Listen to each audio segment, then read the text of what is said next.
Mister Chatterjee, কি? আমি আমি আসলে কি বলুন? কি করে বলবো আমি ওনাকে? আমি পারবো না। আপনি তো ভাই কিছুই বলছেন না। আচ্ছা, তাহলে আমিই বলি। আপনি আমাকে যা বলবেন বলে ভেবেছিলেন সেটা ছিলাম অলরেডি আমাকে বলে দিয়েছে। কি?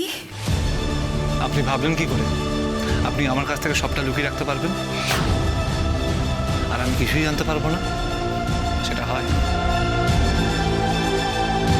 দেখুন, আপনি বাড়ির সবার কাছ থেকে সত্যিটা আড়াল করতে পারবেন, কিন্তু আমার কাছ থেকে পারবেন না। মিস্টার চ্যাটার্জি, আপনি সবটা জানেন? জানি, খবর আমি অনেক আগেই জেনে নিয়েছি। তাহলে এইসব কেন? দেখুন, আপনাকে না জিজ্ঞাসা করে সবটা করা হয়তো আমার ভুল হয়েছে, কিন্তু আমার ইচ্ছে হল তাই করে ফেললাম। অ্যাকচুয়ালি মেয়েদের এই সময় একটু বেশি টেনশন হয়, তাই হয়তো আপনি এত কথা ভাবেননি, কিন্তু আমার ভেতরে ভেতরে এত এক্সাইটমেন্ট হচ্ছে। আমি আপনাকে... মিস্টার চ্যাটার্জি বলছেন সবকিছু জানেন, কিন্তু তারপর যে কথাগুলো বলছেন, সব জানলে তো এই কথাগুলো বলা সম্ভব নয়। আচ্ছা, ঘরটা কেমন সাজিয়েছি বলুন তো? কি হলো, চুপ করে আছেন কেন? ও, বুঝেছি, আপনার তো আবার পিঙ্ক পছন্দ না, কারণ আপনার ছেলে পছন্দ, কিন্তু আমার তো মেয়ে পছন্দ, তাই পুরো ঘরটা পিঙ্ক পিঙ্ক করে ফেলেছি। আচ্ছা ইরাবতী, বলুন তো, এই ঘরটা সাজাতে আমাকে কে হেল্প করেছে? ইরাবতী, হ্যাঁ, বলছি যে এই ঘরটা সাজাতে আমাকে কে হেল্প করেছে, গেস করুন তো। কে? আমি তো আপনাকে জিজ্ঞেস করছি, আপনি বলুন।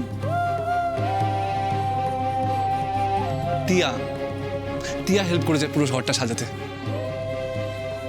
আচ্ছা, আমাদের মেয়ে হলে না এই ঘরটা ওকেই দিয়ে দেবো, আর আমরা পাশের ঘরে শিফট করে যাব। এই ঘরটা আমি কেমন মনের মতো করে সাজাই আপনি দেখবেন। মিস্টার চ্যাটার্জি, আমি না কিছুই বুঝতে পারছি না। ঝিরি আপনাকে কি বলেছে বলুন তো? কেন, যেটা সত্যি সেটাই বলেছে। তার মানে আমরা সবাই যেটা ভেবেছিলাম সেটাই ঠিক। একদম ঠিক। আচ্ছা মেঘনা, তুমি কেন অত টেনশন করছিলে আমি বুঝতে পারলাম না। আরে আমি তো আগেই বলেছিলাম ওসব পরীক্ষা নিরীক্ষার কোনো দরকার নেই। আমি যে সুখবর পাচ্ছি এ ব্যাপারে আমি একেবারে নিশ্চিত ছিলাম। কালই আমি পুজোটা দিয়ে দেবো। রাধা মাধব আমার কথা শুনেছেন, আজকে কিন্তু পুরোহিতকে খবর দিতে হবে। হ্যাঁ হ্যাঁ, বেশ, তাহলে সকালে বড় করে পুজো হবে আর বিকেলবেলা আমরা আমাদের মতন করে সেলিব্রেট করবো। কাকু, আমার তো মনে হচ্ছে এবার ডবল সেলিব্রেশন করতে হবে, কারণ আমারও যে একটা গুড নিউজ দেওয়ার আছে। ওমা, কি গুড নিউজ রে তিস্তা? কই, এতক্ষণ কথা বললে আমাকে তো আগে বললে না। তোমায় কেন আগে বলতে যাবো? সব বাবা, বিকজ উই আর ফ্রেন্ড। এখানে যারা আছে তারা আমার ফ্যামিলি, তাদেরকেও তো বলতে হবে। আগে ফ্রেন্ড, ওকে? আগে family. Friend family. Friend family. Family. আরে তোরা চুপ কর। ফ্যামিলি ফ্রেন্ড দুজনেই একসাথে, কেউ আগে পড়ে না। তিস্তা, এখানে তোমার ফ্রেন্ড আর ফ্যামিলি তো সবাই আছে, তো আর ঝগড়া না করে এবার গুড নিউজটা বলে ফেলো। বলছি, তবে দি কোথায়? দিকে তো দেখছি না। দি তো উপরে ঘরে গেছে। আচ্ছা বৌদি না এলে কি তুমি গুড নিউজটা বলবে না? এতক্ষণ তো ওয়েট করতে পারবো না। একটা কাজ করো, তুমি আগে আমাদের বলে ফেলো, তারপর গিয়ে তুমি বৌদিকে বলো। আমার যেন কেমন একটা লাগছে, এটা ওভাবে চলে গেল। যদি সত্যি সব ঠিকই থাকে তাহলে ওর তো এরকম বিহেভ করার কথা না। আচ্ছা বেশ, আমি বলছি। নার্সিং হোম থেকে ট্রেনিং এর জন্য আমাকে দিল্লি পাঠাচ্ছে। কলকাতা থেকে মাত্র 2 জন চান্স পেয়েছে, আমি আর একটা মেয়ে। এটা কত বড় অপরচুনিটি। সত্যি? সত্যি ঠাম্মু, আর সেখান থেকে ফিরলে আমি অনেক বড় বড় নার্সিং হোম, হসপিটালে থেকে আমাকে আমাকে ডাকবে। তুমি ভাবো ঠাম্মু, আমি কত বড় জায়গায় ট্রেনিং করতে পারবো। বাহ, এটা তো দারুণ খবর। হ্যাঁ, আমি খুব খুশি হয়েছি তিস্তা, খুব ভালো। ভালো বড় হও, অনেক উন্নতি করো। মানুষের মতো মানুষ হ তিস্তা। তুই তোর দি আর বাবার স্বপ্ন পূরণ করতে পেরেছিস। তিস্তা দিল্লি চলে যাবে আমাদের সবাইকে ছেড়ে? আর এই কথাটা ও আমাকে আগে একবারও বললো না। কংগ্রাচুলেশনস ছোটি। Thank you. কিন্তু দিকে যতক্ষণ না আমি এই কথাটা জানাতে পারবো ততক্ষণ যে আমার শান্তি হবে না। অভিক, আমি এরাকে ডেকে আনবো? না, আকাশ উপরে আছে, ওদের একটু একা থাকতে দাও। ইরাবতী স্পেশালি আগে আকাশকে খবরটা শোনা, তারপর আমাদের সাথে আনন্দ করবে। আচ্ছা ঠিক আছে। আচ্ছা, এবার আমি একটা কথা বলবো। এই সুখবরটা কিন্তু প্রথম এনেছে ঝিলাম, তাই ঝিলামের একটা উপহার পাওনা আছে। বলো ঝিলাম, কি চাই তোমার? আমার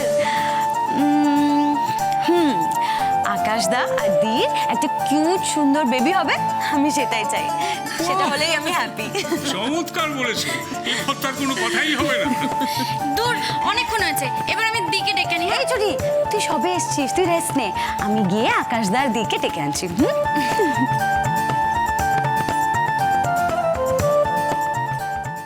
চিলি এটা কি করলো? কেন করলো?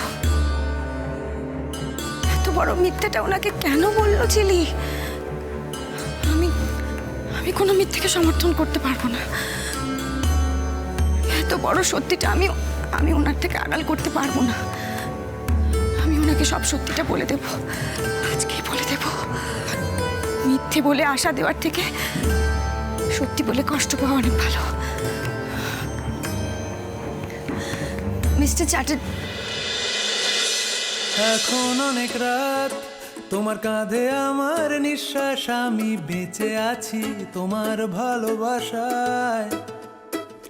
ছুঁয়ে দিলে হাত আমার বৃদ্ধ বুকে, তোমার মাথা চেপে ধরে টলছি কেমন নেশায়। এখন অনেক রাত, তোমার কাঁধে আমার নিঃশ্বাস, আমি বেঁচে আছি তোমার ভালোবাসায়। ছুঁয়ে দিলে হাত আমার বৃদ্ধ বুকে, তোমার মাথা চেপে ধরে টলছি কেমন নেশায়। কেন যে অসংখ্য অন্ধ গানের কলি পাখার বেড়ে তালে সোজাসুজি কথা বলি। আমি ভাবতে পারিনি তুমি বুকের ভেতর ফাটছো আমার শরীর জুড়ে তোমার প্রেমের বীজ। আমি থামতে পারিনি তোমার গালে নরম দুঃখ, আমায় দুহাত দিয়ে মুছতে দিও প্লিজ।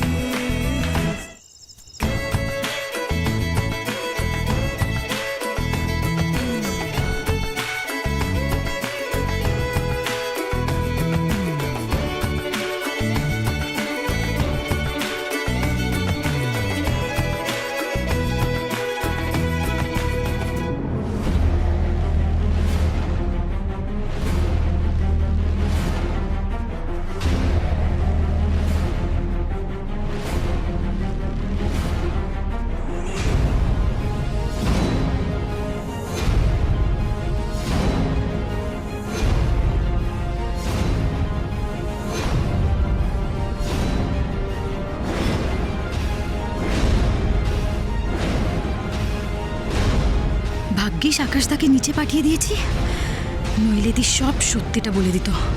দিকে কনভিন্স করতে হবে যাতে ও কিছুতেই কাউকে কিচ্ছু না বলে।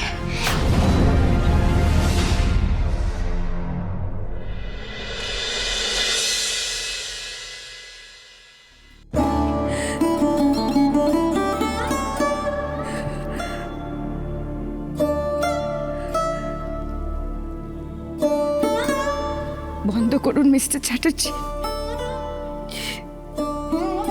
দয়া করে এই সব কিছু বন্ধ করুন। আমি আর সহ্য করতে পারছি না।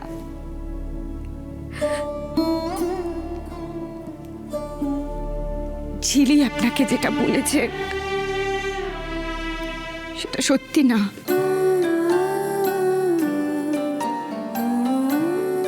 আমি প্রেগনেন্ট নই।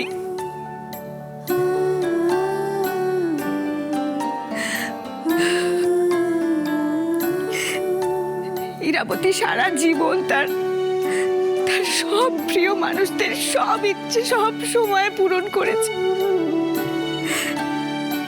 কিন্তু আজ তার সবচেয়ে প্রিয় মানুষের একটা ইচ্ছে সে পূরণ করতে পারছে না।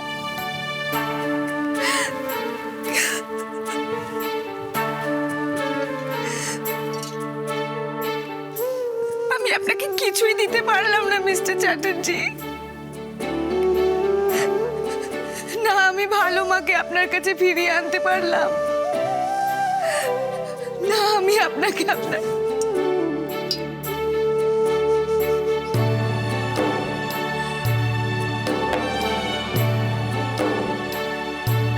মিস্টার চ্যাটার্জি।